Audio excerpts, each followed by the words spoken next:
We begin tonight as the third and final day of the Texas Democratic Convention comes to a close over at the Hilliard Center. The event drawing thousands of delegates to the city. Tonight, U.S. Senator Bernie Sanders took the stage with a message aimed at rallying supporters. That's where we find 3 News reporter Ryan Hopper. Ryan, we can see the event has come to a close, but what was the atmosphere like inside the Hilliard Center earlier?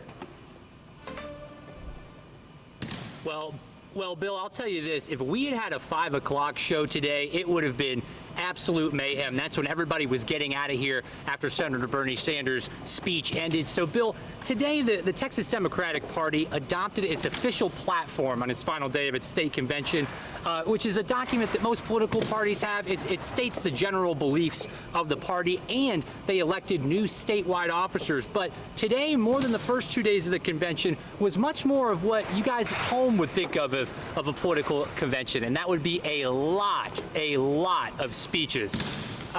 There were many speeches from congressional and state House and state Senate candidates, which all crescendoed after a conga line into the keynote speaker, the aforementioned Senator Bernie Sanders. He's a self-identified Democratic socialist, but many attendees were excited to see him, but his appearance drawing ire from Republican counter-protesters. I talked to a Water's Edge Park this morning.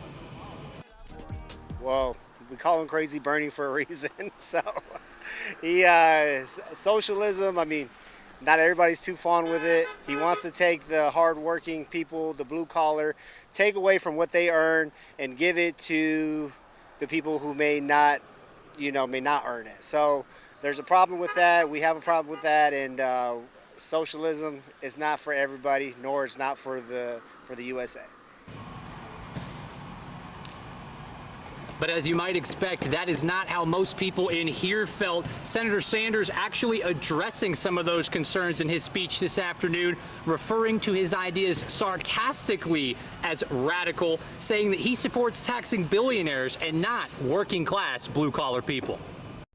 After receiving the largest tax break in history from Trump, some 900 billionaires in our country became $2.2 trillion richer.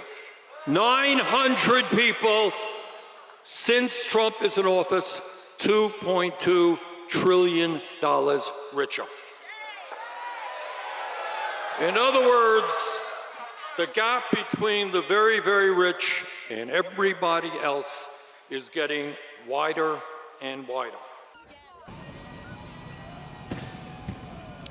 And Bernie truly had the crowd rocking in here, from moderates to people on his end of the party.